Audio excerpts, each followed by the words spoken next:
সংবিধানের ত্রয়োদশ সংশোধনী বাতিলের রায় অবৈধ ঘোষণা করে নির্বাচনকালীন নির্দলীয় তত্ত্বাবধায়ক সরকার ব্যবস্থা পুনর্বহাল করেছে সর্বোচ্চ আদালত। প্রধান বিচারপতি সৈয়দ রেফাত আহমেদের নেতৃত্বে ৭ বিচারকের পূর্ণাঙ্গ আপিল বিভাগ বৃহস্পতিবার এই রায় ঘোষণা করে। বেঞ্চের অপর ৬ বিচারক হলেন বিচারপতি মোহাম্মদ আশফাকুল ইসলাম, বিচারপতি জুবায়ের রহমান চৌধুরী, বিচারপতি মোহাম্মদ রেজাউল হক, বিচারপতি SM ইমদাদুল হক, বিচারপতি AKM আসাদুজ্জামান ও বিচারপতি ফারাহ মাহবুব। এই রায়ের মাধ্যমে সংবিধানে তত্ত্বাবধায়ক সরকার ব্যবস্থা ফিরলেও আসন্ন ত্রয়োদশ জাতীয় সরকার নির্বাচন অনুষ্ঠিত হবে অন্তর্বর্তী সরকারের অধীনে। চতুর্দশ জাতীয় সংসদ নির্বাচন থেকে তত্ত্বাবধায়ক সরকার ব্যবস্থা কার্যকর হবে। রায়ের পর আইনজীবীরা সহ সংশ্লিষ্ট ব্যক্তিরা আদালত প্রাঙ্গণেই সাংবাদিকদের কাছে তাদের প্রতিক্রিয়া দেন। তাদের মত, রাজনৈতিক উদ্দেশ্য প্রণোদিতভাবে তত্ত্বাবধায়ক সরকার ব্যবস্থা বাতিল করে রায় দেয়া হয়েছিল। 13 অ্যামেন্ডমেন্টটিকে একজন বিচারপতি রাজনৈতিক উদ্দেশ্য প্রণোদিতভাবে তিনি এই রায়টি দিয়েছেন এবং সেই রায়টি ছিল একটি সরকারের উদ্দেশ্যকে বাস্তবায়ন করার জন্য। এই সরকার গণতন্ত্রকে ধ্বংস করেছে। সেই সরকার এই রায়ের উপরে ভিত্তি করে সংবিধান সংশোধন করে ফেলেছিলেন। মাঝখানে অনেক মিসহ্যাপ হয়েছে, অনেক অসুবিধা হয়েছে। শেষ পর্যন্ত এখানে আমরা আসলাম ফিরে। পরবর্তী দায়িত্ব হবে সকলে মিলে Democratic environment in the society, free fair election and credible election ব্যবস্থাকে সকলে মিলে শক্তিশালী করা। আমাদের এই তত্ত্বাবধায়ক সরকার ব্যবস্থা বাতিলের মাধ্যমে নির্বাচন ব্যবস্থাকে নির্বাসনে পাঠিয়ে দেওয়া হয়েছিল, যার ফলে তিনটি নির্বাচন আমাদের বিতর্কিত নির্বাচন হয়েছে, জালিয়াতি নির্বাচন হয়েছে। তো আমরা আশা করি তার অবসান ঘটবে। আমরা ভবিষ্যতে এর মাধ্যমে এই রিভিউ পিটিশন গ্রহণের মাধ্যমে আমাদের সুষ্ঠু নিরপেক্ষ নির্বাচনের পথ সুগম হবে। উচ্চ আদালতে আছেন সহকর্মী সৈকত সাদিক। এই রায়ের বিষয়ে আরো জানতে যুক্ত হব তার সাথে। সৈকত, তত্ত্বাবধায়ক সরকার ব্যবস্থা পুনর্বহাল করে রায় দিয়েছে আপিল বিভাগ, আমরা যেমনটি খবরে জানছিলাম। তো ঐতিহাসিক এই রায় নিয়ে আইনজীবীরা আর কি বলেছেন? অদিতি, আজকে আসলে একটি ঐতিহাসিক দিন, যেটা আইনজীবীরা তাদের বক্তব্যে বলেছে। আজ থেকে প্রায় 14 বছর আগে যে দেশের সর্বোচ্চ আদালত সুপ্রিম কোর্টের আপিল বিভাগ এই সংবিধানের ত্রয়োদশ সংশোধনী বাতিলের মধ্য দিয়ে তত্ত্বাবধায়ক সরকার ব্যবস্থা বাতিল করেছিল, আজ 14 বছর পরে আসার পরেই সেই সুপ্রিম কোর্টই বা দেশের সর্বোচ্চ আদালতে সেই রায়কে বাতিল করলেন। তখন কিন্তু সেই রায়টা দেওয়া হয়েছিল সংখ্যাগরিষ্ঠতার ভিত্তিতে, মানে 4 জন বিচারপতি দিয়েছিলেন, বাতিল করেছেন 3 জনের অপোজিশনে ছিলেন। কিন্তু আজকে যে 7 জন বিচারপতি রয়েছেন, প্রধান বিচারপতি ডক্টর সৈয়দ রেফাত আহমেদের নেতৃত্বাধীন আপিল বিভাগে সবাই কিন্তু এক বাক্যে সম্মতিক্রমেই কিন্তু আগের রায়টি বাতিল করেছেন এবং সংবিধানে এই ত্রয়োদশ সংশোধনী ব্যবস্থা যে তত্ত্বাবধায়ক সরকার ব্যবস্থা সেটা কিন্তু সন্নিবেশিত করেছে এবং তারা আজ তত্ত্বাবধায়ক সরকার ব্যবস্থা আবার ফিরিয়ে দিলেন। নিরপেক্ষ নির্বাচন বাংলাদেশে আবার হবে। কিন্তু একটা বিষয় যেটা বারবার যে আপিল বিভাগে রিভিউ করেছিলেন, যে বিএনপি, জামাত বা 5 বিশিষ্ট নাগরিকের পক্ষে বা একজন মুক্তিযোদ্ধার পক্ষে সবাই কিন্তু তত্ত্বাবধায়ক সরকার ব্যবস্থাটা ফিরে চেয়েছেন।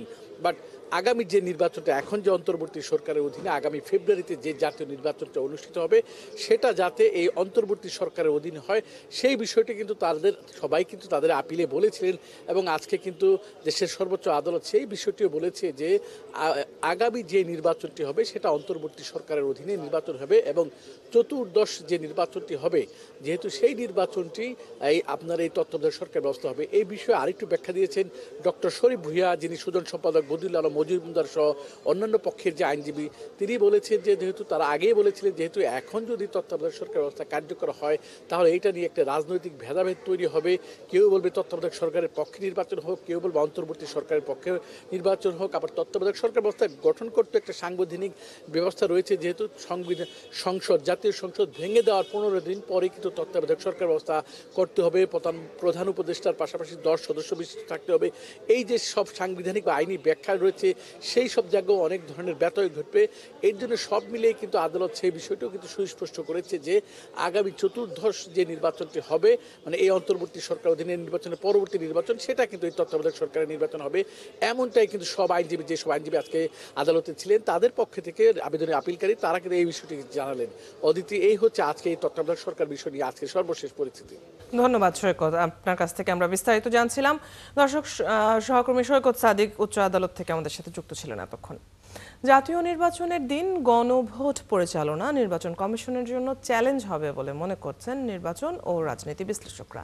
তারা বলছেন, দুই নির্বাচন ঘিরে শুধু ভোট দেয়া নয়, পুনর্বিন্যাস ঘটাতে হবে পুরো প্রক্রিয়াতেই। কোনো কেন্দ্রের ভোট বাতিল হলেও গণভোটের জন্য রাখতে হবে পুনর্নির্বাচনের সুযোগ, পরিবর্তন আনতে হবে আইনে। বিস্তারিত ফরহাদ ইবনে মালিকের প্রতিবেদনে। আগামী জাতীয় সংসদ নির্বাচনের দিনেই গণভোটের আয়োজন করা হবে। জাতীয় নির্বাচনের দিনই গণভোট আয়োজনের ঘোষণার পর নানা মহলে চলছে নানা মত। একই দিনে দুইটি বড় ভোটের আয়োজন কতটা যৌক্তিক, এমন প্রশ্ন ছাপিয়ে আলোচনার বিষয় এখন ইসির কতটা সক্ষমতা রয়েছে। সূত্র বলছে, একই দিনে দুইটি নির্বাচন আয়োজনের বিষয়ে আনুষ্ঠানিকভাবে সরকারের পক্ষ থেকে এখনও কোনো নির্দেশনা পায়নি কমিশন। বিশেষজ্ঞদের দাবি, এই মহাযজ্ঞ কিছুটা চাপেই ফেলবে কমিশনকে। এখনো পর্যন্ত নির্বাচন কমিশনের কাছে গভর্নমেন্টের কোনো ইনস্ট্রাকশন আসে নাই যে গণভোটটা কিভাবে হবে, কিভাবে করতে হবে।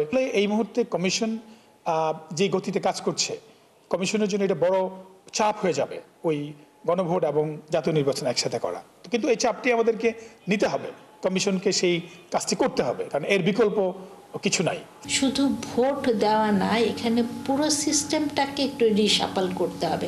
ইলেকশন কমিশন এই পুরো নির্বাচনটা পরিচালনার জন্য কি ধরনের নেতৃত্বে থাকছে, তার নেতৃত্বের প্রকাশটা কেমন হচ্ছে, তার ভাষাটা কেমন হচ্ছে, এটার পর ডিপেন্ড করবে যে নির্বাচনের দিন পরিস্থিতি কেমন থাকবে। নির্বাচনের দিন অনিয়ম হলে পুরো কেন্দ্রেরই ভোট বাতিলের ক্ষমতা পেয়েছে ইসি। সেক্ষেত্রে কি গণভোটেরও ফলাফল বাতিল হবে? বিশ্লেষকরা দিয়েছেন ভিন্ন মত। কোথাও যদি গোলযোগ হয় এবং নির্বাচন কমিশন যদি ওইখানকার ভোট যদি বাতিল করে, তাহলে তো আসলে গণভোটের যে প্রক্রিয়াটা ওটাও কিন্তু ওখানে বন্ধ হয়ে যাবে। তাহলে এই গণভোট কিন্তু পুনরায় নেয়ার কোনো নজির নাই। গণভোট কিন্তু আপনার একসাথেই হবে, এটা সিম্পল এজেন্ডা থাকে, এটা রেজাল্ট হয়ে যায়। দুইটা ইলেকশন কিন্তু একেবারে ভিন্ন ইলেকশন, একটা হলো গণভোট, একটা হলো জাতীয় সংসদের নির্বাচন। তা এখানে যে আইনটা তৈরি করবে গণভোটের জন্যে, সে আইনের মধ্যে থাকতে হবে যে কোনো কারণে যদি কোনো কেন্দ্র বন্ধ হয়ে যায় এবং সেই কেন্দ্র বন্ধ হলে গণভোটের জন্য একটু পুনর্নির্বাচন হবে। এছাড়া জাতীয় নির্বাচনের উত্তাপের প্রভাব কোনোভাবেই যেন গণভোটে না পড়ে, সেদিকে কমিশন, দল ও সরকার সবাইকেই লক্ষ্য রাখতে হবে বলেও মনে করেন এই বিশ্লেষক। এইটা যদি নিশ্চিত করতে পারে নির্বাচন কমিশন, তাহলে তারা সবার সহযোগিতাটা পাবে। ফরহাদ ইবনে মালিক, ৭১, ঢাকা। ঢাকা বিশ্ববিদ্যালয়ের কলা ভবনে মেডিকেল ক্যাম্পের আয়োজনে আছেন বিএনপি স্থায়ী কমিটির সদস্য আমির খসরু মাহমুদ চৌধুরী। দর্শক, আমরা সরাসরি চলে যাচ্ছি সেখানে।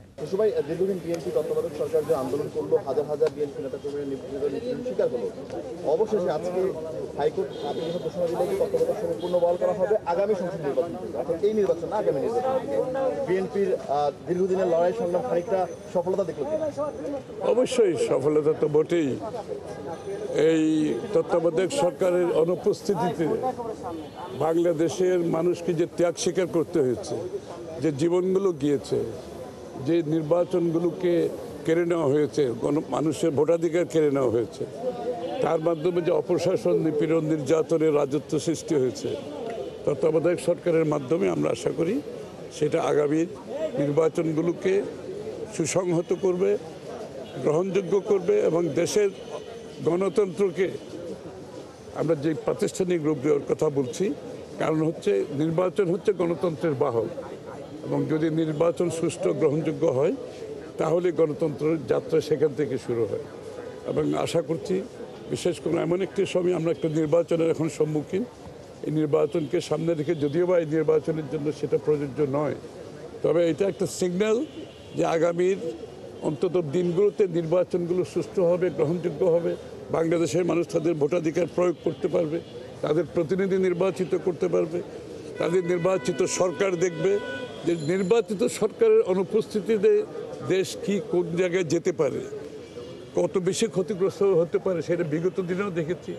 এখন বর্তমানে একটা অনির্বাচিত সরকার আছে, যদিও বা তারা ওই বিগত স্বৈরাচারের সাথে আমি তুলনা করছি না, বাট অনির্বাচিত সরকার জনগণের ম্যান্ডেট ছাড়া আসলে জনগণের জন্য, জনগণের শক্তি নিয়ে, জনগণের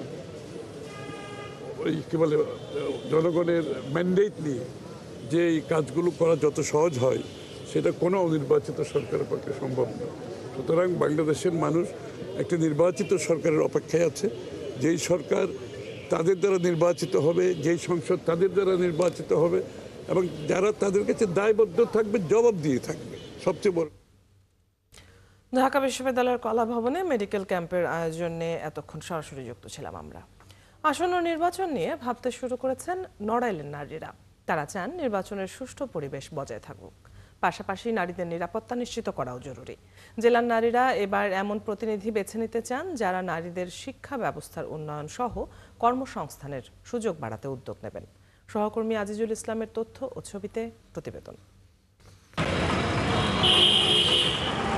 3টি উপজেলা নিয়ে গঠিত নড়াইল জেলায় সংসদীয় আসন 2টি, যেখানে এবার মোট ভোটার সংখ্যা 6,76,716 জন। এর মধ্যে 3,38,786 জনই নারী ভোটার। মোট ভোটারের অর্ধেকেরও বেশি এই নারীরা এবার ভোট দিতে বেশ আগ্রহী। তবে তারা চান নির্বাচনের জন্য সুষ্ঠু একটি পরিবেশ, যেন নির্ভয়ে কেন্দ্রে গিয়ে পছন্দের প্রার্থীকে ভোট দিতে পারেন। নারীদের পক্ষ থেকে যে আমরা যাতে সঠিকভাবে ভোট দিতে পারি, আমরা সঠিক মানুষকে মূল্যায়ন করতে পারি, তাহলে আমাদের এই বাক স্বাধীনতা সঠিক থাকবে, এটা আমি আশা করতে। একটা গণতান্ত্রিক সরকার আসুক, আমরা নারী হিসাবে বা আমরা একজন সচেতন মানুষ হিসাবে যেটা চাই, এই 17 বছর সেখানে 15 বছর মানুষ ভোট দিতে পারে নাই। মেয়েরা তো পারেই নাই এবং পুরুষরাও পারে নাই, কারণ ভোট দিতে যাওয়ার আগে তাদের ভোট হয়ে গেছে। নারীদের নিরাপত্তার পাশাপাশি তাদের শিক্ষা ব্যবস্থার পরিবর্তন চেয়েছেন অনেকে। সেই সাথে পড়াশোনা শেষ করে নিশ্চিত কর্মসংস্থানের দাবি তাদের। আমি আমার ভোট আসলে ওই ব্যক্তিকেই দিব যে আমার জীবনের নিরাপত্তা দিবে, তারপরে আমাদের পড়ালেখা শেষে চাকরি ব্যবস্থা করবে, তারপর আমাদের ভবিষ্যৎ প্রজন্ম যেন ভালো হয়, তারা নিরাপদে থাকে, নিরাপদ জীবন যাপন করতে পারে, এরকম ব্যবস্থা করে দিবে। আমি ওই ব্যক্তিকেই ভোট দিব। আর নির্বাচনে নারীদের অংশগ্রহণের সুযোগ বাড়ানোর দাবি জানিয়েছেন জেলার নারী নেত্রীরা। পাশাপাশি তারা যেন প্রার্থী নির্বাচনে নিজের মতামতকে গুরুত্ব দিতে পারেন সেই পরিবেশও চান। আমরা যেন স্বাধীনভাবে আমাদের মেয়েরা যেন ভোট প্রদান করতে পারে, কোনো রকম বাধাবিঘ্ন সৃষ্টি না হয় এবং কোনো রকম বিশৃঙ্খলার সৃষ্টি না হয়, আমরা যেন স্বাচ্ছন্দ্যে ভোট দিতে পারি, এই আমি আশা রাখছি সরকারের কাছে। নির্বাচিত প্রতিনিধিরা নারীদের এসব প্রত্যাশা পূরণ করলেই নারীরা তাদের অধিকার আদায়ে সোচ্চার হতে পারবেন, এমনটাই মনে করছেন ভোটাররা। মনিরা কাজুরি, ৭১। 5 দিনের সরকারি সফরে আজ ঢাকায় আসছেন কমনওয়েলথের মহাসচিব শার্লি বোটচুপে। 20 থেকে 24 নভেম্বর পর্যন্ত ঢাকায় অবস্থান করবেন তিনি। 2026 সালের ফেব্রুয়ারিতে হতে যাওয়া বাংলাদেশের জাতীয় নির্বাচনের আগে তিনি এই সফর করছেন। এক বিবৃতিতে জানানো হয়, সফরকালে তিনি অন্তর্বর্তী সরকারের শীর্ষ ব্যক্তিদের সঙ্গে বৈঠক করবেন, যার মধ্যে রয়েছেন প্রধান উপদেষ্টা ডক্টর মোহাম্মদ ইউনূস, রাজনৈতিক দলগুলোর নেতা, প্রধান নির্বাচন কমিশনার সহ অন্যান্য প্রতিনিধি।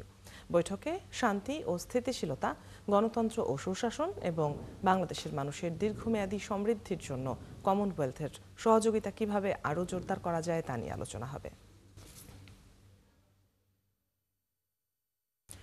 জীবনের 60 বছর পার করেছেন বিএনপির ভারপ্রাপ্ত চেয়ারম্যান তারেক রহমান।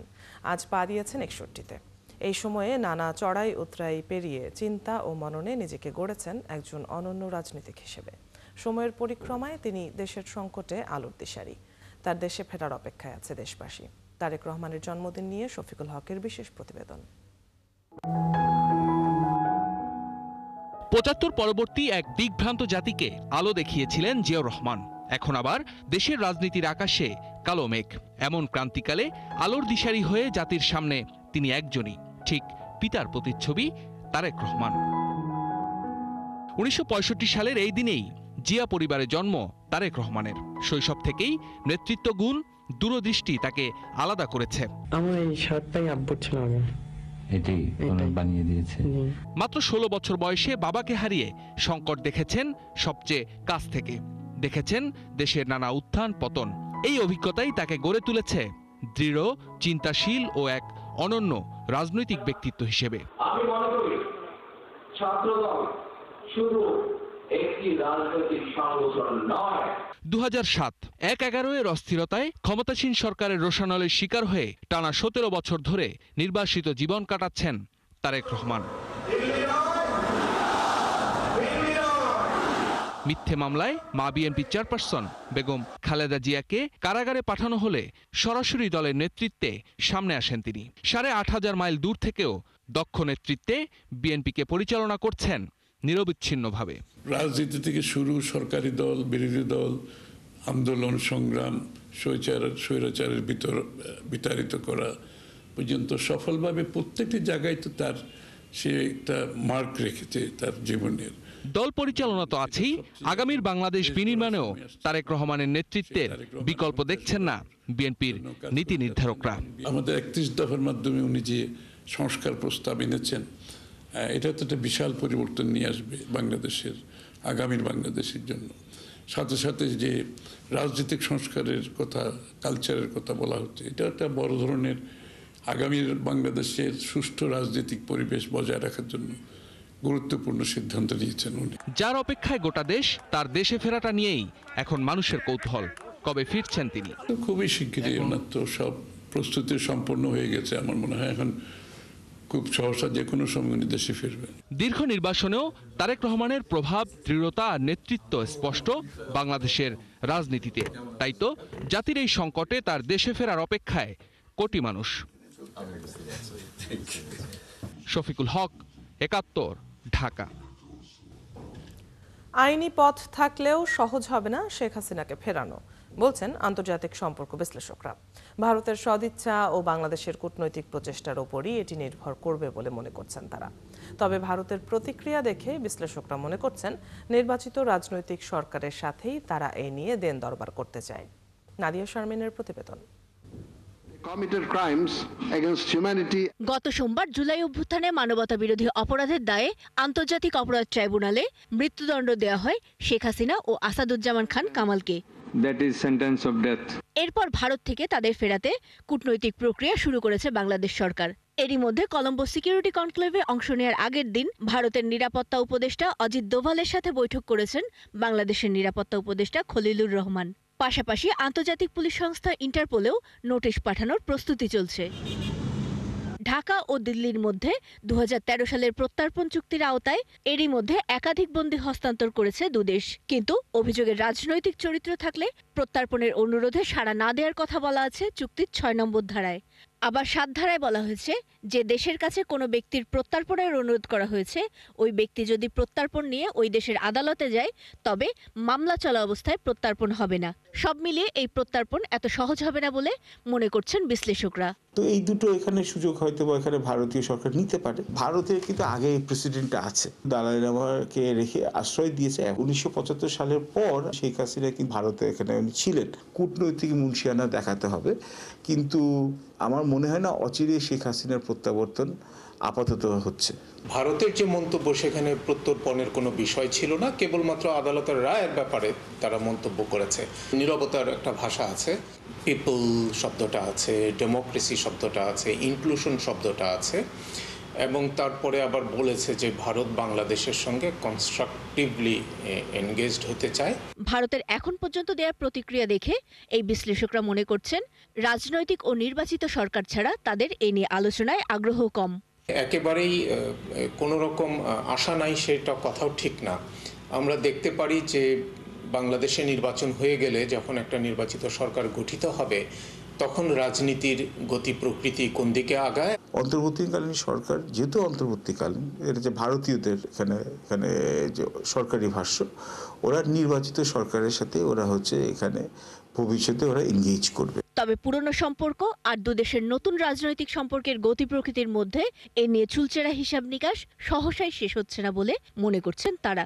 আওয়ামী লীগ সরকার বা শেখ হাসিনার সঙ্গে ভারতের একটা সুসম্পর্ক ছিল বলে আমরা সবাই ধরে নিই বা অনুমান করি, এবং এই কারণেই প্রত্যর্পণ চুক্তি থাকার পরেও এই টানাপোড়েনের কারণে এই চুক্তিটা ঠিক কার্যকর হচ্ছে না এক্ষেত্রে। সেটা ভবিষ্যতে কার্যকর হতে পারে কেবলমাত্র যদি অনুকূল কোনো রাজনৈতিক গতি প্রকৃতি দেখা যায় দুই দেশের মধ্যে, তখন। এই জন্য আমরা পিপল টু পিপল কন্ট্যাক্ট বা ট্র্যাক টু ডিপ্লোমেসি এটা করা উচিত। নাদিয়া শারমিন, ৭১, ঢাকা। দর্শক, এই মুহূর্তে আদালত প্রাঙ্গণে তত্ত্বাবধায়ক সরকার ব্যবস্থা পুনর্বহাল প্রসঙ্গে কথা বলছেন অ্যাটর্নি জেনারেল। আমরা সরাসরি চলে যাচ্ছি সেখানে। তত্ত্বাবধায়ক ব্যবস্থা বাংলাদেশের গণতন্ত্রের জন্য একটি সহায়ক ব্যবস্থা হিসেবেই হয়তো ফুল জাজমেন্টে আসবে, কারণ কনক্লুশন যেটা আসছে এই লাইনে সাবমিশনের বেসিসেই। আজ থেকে বাংলাদেশের মানুষ আগামী দিনে নিজের ভোট নিজে দিতে পারবেন। দিনের ভোট রাতে হবে না, মৃত মানুষ এসে ভোট দিয়ে যাবেন না, এরকম একটি গণতান্ত্রিক মহাসড়কে চলা শুরু করলেন বলে আমরা মনে করি। বলতে চাই সেটা হলো যে মানে যদি পরের নির্বাচনে এটা হয় তাহলে তো যে 58 গ 3 অনুসারে প্রধান বিচারপতি তত্ত্বাবধায়কের প্রধান হবে, মানে জুলাই সনদে কিন্তু আবার নতুন আরেকটা কমিশনের কথা আসলে তখন দেখা যাবে, পুরা জাজমেন্ট আসলে তখন আমরা ডিটেলসটা পাবো। তার পঞ্চদশ সংশোধনীতে তত্ত্বাবধায়ককে সাংবিধানিক ইয়েতে বাতিল করা হয়েছিল। এই পঞ্চদশ সংশোধনী মামলা এখনো পেন্ডিং আছে আপিলের আগে। সেক্ষেত্রে এই যে আজকে রায়টা হলো তত্ত্বাবধায়ক 13 অ্যামেন্ডমেন্ট রিভাইভ হলো, এটা কি কোনো রকম ক্ল্যাশ করবে কিনা? এই জায়গাটা ক্লিয়ার করি, কোনো ক্লাসের তো প্রশ্নই ওঠে না। পঞ্চদশ সংশোধনী রায়ের মাধ্যমে তত্ত্বাবধায়ক সরকার বাতিল করেছিলেন, এটা হলো পঞ্চদশ সংশোধনীর ইস্যু। এটা হাইকোর্ট এটাকে অসাংবিধানিক বলেছে অন দ্য গ্রাউন্ড যে এটাই আনা হয়েছিল, এই সংশোধনীটা আনা হয়েছিল অসৎ উদ্দেশ্যে, ম্যালাফাইডনেস। আমাদের একটা, আপনারা জানেন যে ম্যালাফাইডনেস ভিসিয়েটস এভরিথিং। ওই রায়টা হাইকোর্ট যেটা দিয়েছেন সেই পার্টটা অ্যাপেলেট ডিভিশনে চ্যালেঞ্জ হয়নি, নাম্বার 1। নাম্বার 2, যদি চ্যালেঞ্জ হয়ও অ্যাপেলেট ডিভিশন বিবেচনা করতে গেলে এই রায়টাকে সবসময় সুপারসিড করবে। This is a review judgement, রিভিউয়ের লিভ গ্রান্ট করে আপিল হয়েছে। This judgement will supersede any other findings. ওইটা অন্য গ্রাউন্ডে পঞ্চদশ সংশোধনীর ওই অ্যামেন্ডমেন্টটাকে হাইকোর্ট ডিভিশন বাতিল করেছেন, ওইটা কিন্তু চ্যালেঞ্জ হয়নি। চ্যালেঞ্জ হয়েছে যেগুলো বাতিল চেয়েছিলেন কিন্তু হয়নি সেই পয়েন্টগুলোতে, নট অন 15th অ্যামেন্ডমেন্ট। এখন তো যে অবস্থা আছে সেই অবস্থায় নির্বাচন হচ্ছে, এই বর্তমান যে নির্বাচন। হ্যাঁ স্যার, তত্ত্বাবধায়ক সরকারের ফরমেশনটা কি স্যার হ্যাঁ না ভোটের মাধ্যমে কি নির্ধারিত হবে? না, এটা রেস্টোর্ড হয়েছে। রেস্টোর্ড হওয়া মানে, এবং বলে দিয়েছেন অ্যাপেলেট ডিভিশন যেটা, দ্যাট উইল সুপারসিড এভরিথিং। তার মানে পূর্বাবস্থায় ফিরে গেল এবং এটা কার্যকরী হবে নেক্সট পার্লামেন্ট ডিজলভ হওয়ার পরবর্তী 15 দিনের মধ্যেই, যেটা আছে সেই বিধানটা পুনর্বহাল হলো। তত্ত্বাবধায়ক সরকার ব্যবস্থার যে রূপরেখা সেখানে করা হয়েছে, আগামী সংসদ নির্বাচন, এটা পার্লামেন্টের কিছু ডিসকাশন তো থাকবেই। আমরা যেমন বলেছি, আমরা সাবমিশনের সময় বলেছি, তত্ত্বাবধায়ক সরকার বা সাংবিধানিক কোনো বিধান কোরআন বা বাইবেল না। আমরা বলেছি এই রায়ের মাধ্যমে এমন কিছু আসবে না যেটা কোরআন বা বাইবেলিক হয়ে যাবে। 20 বছর পরে যদি মনে করে মানুষ এই ব্যবস্থা পচে গলে গেছে, এর থেকে ভালো কোনো ব্যবস্থা গণতন্ত্র সংরক্ষণের জন্য প্রয়োজন, সেটা অবশ্যই পার্লামেন্টের একটা ডিসক্রিপশন থাকবে, and that will also be subject to judicial review. Sir, appellate division তার আগের রায়কে, একই অ্যাপিলেট ডিভিশন তার পূর্বের রায়কে বলছে কলঙ্কিত, ত্রুটিপূর্ণ, একটু ব্যাখ্যা করুন। ওনারা কেন বলেছেন সেটা ওনারা জাজমেন্টের মধ্যে ডিটেলস পাবেন। ত্রুটিপূর্ণ বলেই, কলঙ্কিত বলেই ওই রায়টা বাতিল করা হয়েছে। অনেকগুলো কারণ আমরা দেখিয়েছি, তার একটা কারণ আমরা বলেছিলাম এই রায় লেখার ক্ষেত্রে খায়রুল হক সাহেব সহ তার যারা সহযোগী ছিলেন তারা দণ্ডবিধির 219 ধারায় অপরাধ করেছেন। রায়, আমরা বলেছি রায়টা কি, আমাদের আইনে রায়ের ডেফিনেশনে বলা হচ্ছে যখন প্রোনাউন্স করা হয়, আপনি মুখ দিয়ে যখন বলে ফেললেন এইটা রায়, দ্যাট ইজ দ্য রায়। ওইটা পরিবর্তনের পদ্ধতি আছে আইনেই, যে ওইটা হয় ওনারা নিজেরা সুমোটো একটা রিভিউ পিটিশন, রিভিউ নাম্বার ফেলে পরিবর্তন করতে পারতেন, অথবা অন্য কেউ এটা রিভিউ করে এটা পরিবর্তন করতে পারতেন। সেইটা না করে প্রোনাউন্স জাজমেন্টকে ওনার নিজের ইচ্ছা মতো যে পরিবর্তন করে দিলেন। It is a commission of offence under section 219 of the penal code. এর কোনো ব্যত্যয় এখানে ব্যাখ্যা করার সুযোগ নাই।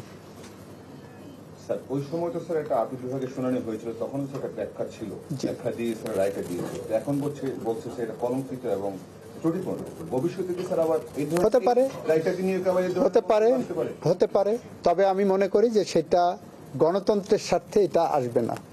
কিন্তু ওই রাইটটা রিভিউয়ের মাধ্যমে যখন এটা রেস্টোর্ড হলো, বাতিল করে দিয়ে গণতন্ত্র তত্ত্বাবধায়ক রেস্টোর্ড হলো রিভিউয়ের মাধ্যমে, এই রিভিউয়ের পরে এই জাজমেন্টের উপর রিভিউ করে হবে না, অন্য কোনো জাজমেন্টে এসে সেটা আলাদা ফাইন্ডিং দেবে।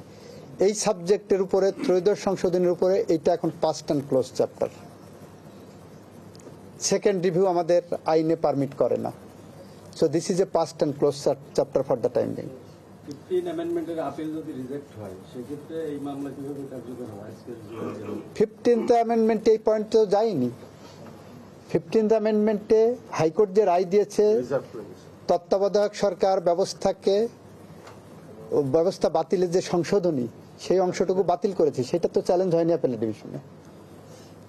এন্টায়ার 15 অ্যামেন্ডমেন্ট ইলিগাল চাচ্ছে সেটা তো অন্য পয়েন্টগুলোতে, কিন্তু যে পয়েন্টে হাইকোর্ট জাজমেন্ট দিয়ে দিয়েছেন সেই পয়েন্ট তো আর যাদের পক্ষে দিয়েছেন সেই পয়েন্ট তো উপরে চ্যালেঞ্জের সাবজেক্ট না, সেখানে তো রেজ হবে না, সুযোগও নেই। কারণ কি চ্যালেঞ্জ করবেন? হাইকোর্ট তো আপনার পক্ষেই দিয়েছে। একটা সংশোধনী আনতে যখন হয় তখন অনেক কিছু পরিবর্তন হয়, সংবিধান আবার ছাপাতে হয় নতুন করে সবকিছু করতে হয়। আপনাকে এই শর্ট অর্ডারে সংবিধান ছাপানোর বিষয়ে বলবেন না? ব্রড অর্ডার যখন আসবে। আমাদের সংবিধান ছাপানো বন্ধ প্রায় 10 বছরের বেশি সময়। সংবিধান এই সমস্ত জাজমেন্টগুলোকে অ্যাকুমুলেট করে জাজমেন্টের আলোকে সংবিধান ছাপানো উচিত। স্যার আরেকটু একটু ক্লিয়ার করতে পারেন যে আগের ফরমেশনে হবে নাকি যে জুলাই সনদে যেভাবে আছে ওই জিনিসটা? এটা নেক্সট পার্লামেন্ট দেখবেন, নেক্সট পার্লামেন্ট দেখবেন। স্যার আগে আওয়ামী লীগ সরকার যখন ছিল তখন একরকম রায়, এখন সরকার পরিবর্তন হয়ে যাওয়ার পরে ওটা বাতিল হয়ে গেল, তার মানে।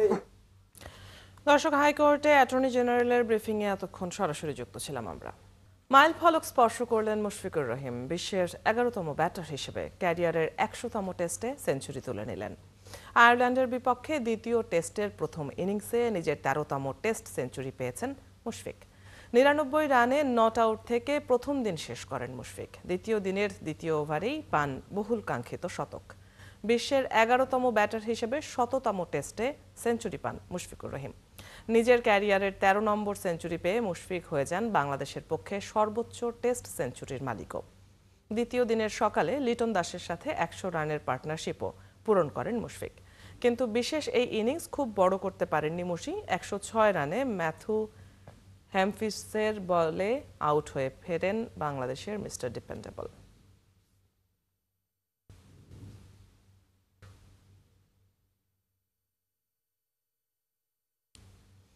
এ বিষয়ে আরো কথা বলবো। মিরপুর স্টেডিয়াম থেকে আমাদের সাথে সরাসরি যুক্ত হচ্ছেন সহকর্মী সাইফুল রূপক। রূপক, মুশফিক নিজের 100তম টেস্টে শতক পেয়েছেন, এরপর অবশ্য আউটও হয়ে গেলেন, তো দর্শকদের মধ্যে কেমন প্রতিক্রিয়া দেখলেন?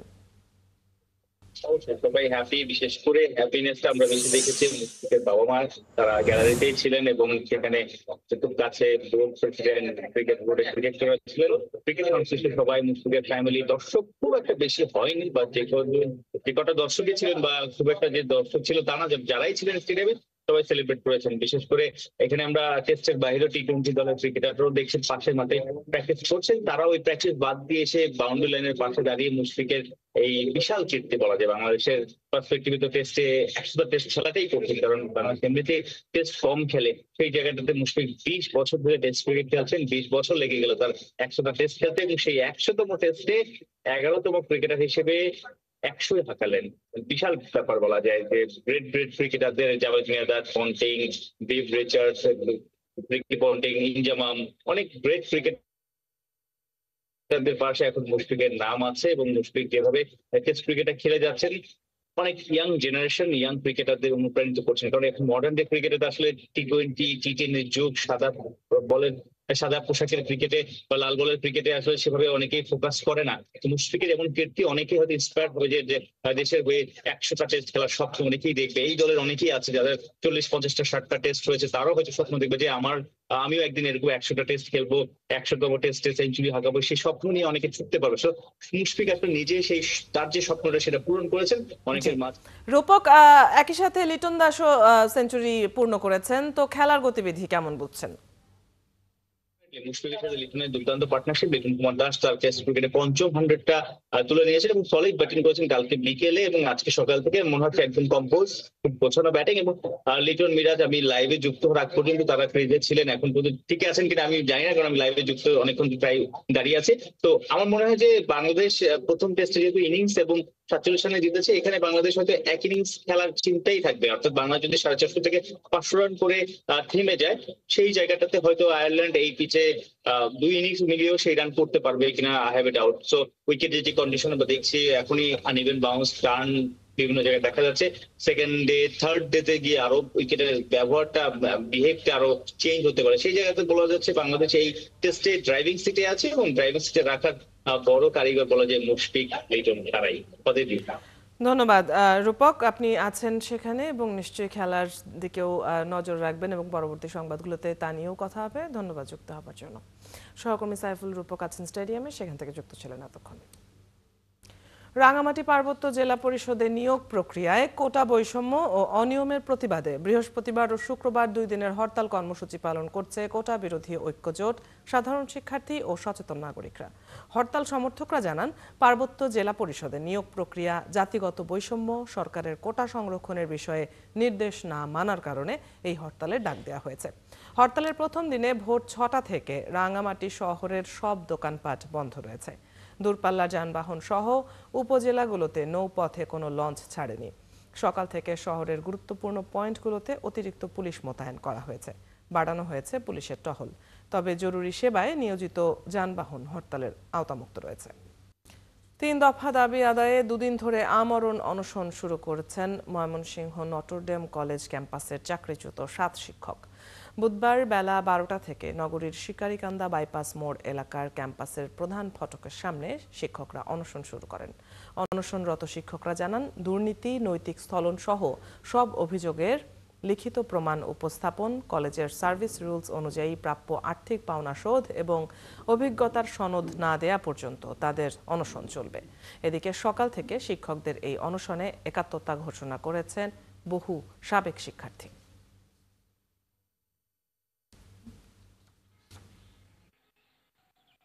আমাদের এই যৌক্তিক দাবি আদায় না হওয়া পর্যন্ত আমৃত্যু আমাদের এই অনশন চলবে। ওনাদের সার্ভিস রুল, কলেজের সার্ভিস রুলস অনুযায়ী আমাদের যে পাওনা দিই টার্মিনেট করলে আমরা যেটা পাবো সেটা আমরা চাই। গাজীপুরের কালিয়াকৈরে গ্যাস সিলিন্ডারের লিকেজ থেকে আগুন ছড়িয়ে পড়লে দগ্ধ হন 5 জন।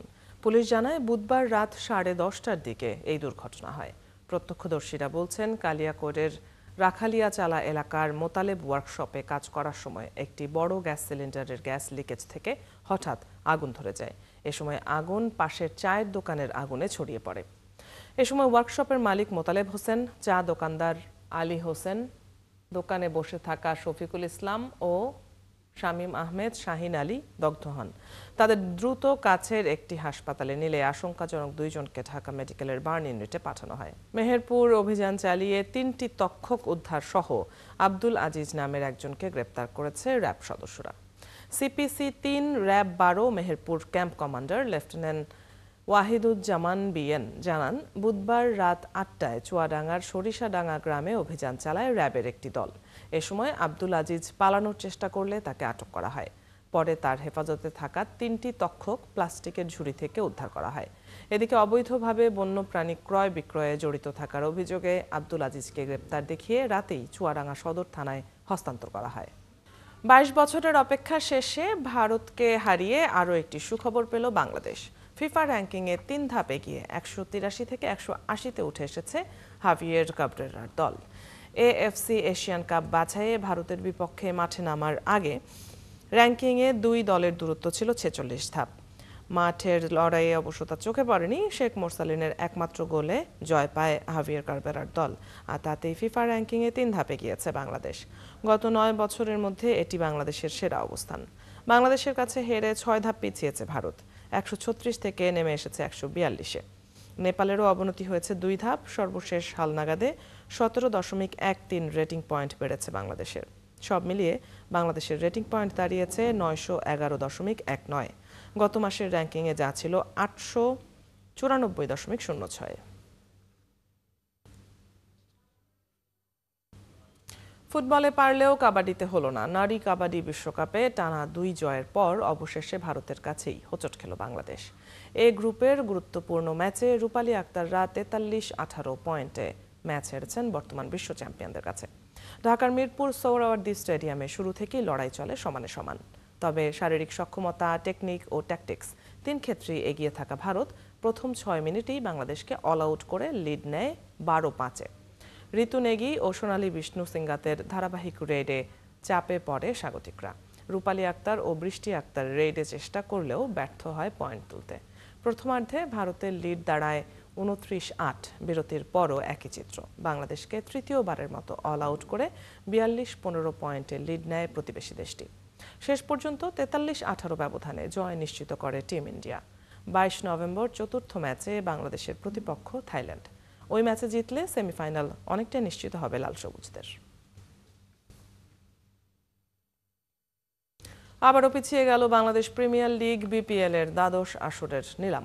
শুরুতে চলতি মাসের 17 তারিখ, এরপর তা পরিবর্তন করে 23 নভেম্বর হওয়ার কথা থাকলেও নিলাম হবে 30 নভেম্বর বিকেল 3টায় রাজধানীর একটি 5-তারা হোটেলে। বিসিবি জানিয়েছে অংশীজনদের সমন্বয় ও নিলাম সুষ্ঠুভাবে আয়োজনের জন্যই তারিখ পরিবর্তন। তবে মূল সমস্যা তৈরি হয়েছে ব্যাংক গ্যারান্টিকে ঘিরে। জানা যায় 7 দিনের অতিরিক্ত সময় দেওয়ার পরও একটি ফ্র্যাঞ্চাইজি ব্যাংক গ্যারান্টির টাকাই জমা দিতে পারেনি। ফ্র্যাঞ্চাইজিটির জন্য নতুন মালিকানা খুঁজতে শুরু করেছে বিসিবি। এছাড়াও যে 4টি প্রতিষ্ঠান দিয়েছে তাদের 2টিও অর্ধেক টাকা দিয়েছে। বিসিবি অবশ্য এগুলোকে নিরাপদ মনে করছে। এবারের বিপিএলে রংপুর রাইডার্স পেয়েছে টগ স্পোর্টস, চট্টগ্রাম রয়্যালসের মালিকানা গেছে ট্রায়াঙ্গল সার্ভিসের হাতে। নাবিল গ্রুপ নিয়েছে রাজশাহী ওয়ারিয়র্স, সিলেট টাইটান্স পরিচালনায় ক্রিকেট উইথ সামি এবং ঢাকা ক্যাপিটালস পেয়েছে চ্যাম্পিয়ন স্পোর্টস। ফ্র্যাঞ্চাইজি সংকট সমাধান না হলে প্রভাব পড়তে পারে দল গঠন নিয়েও।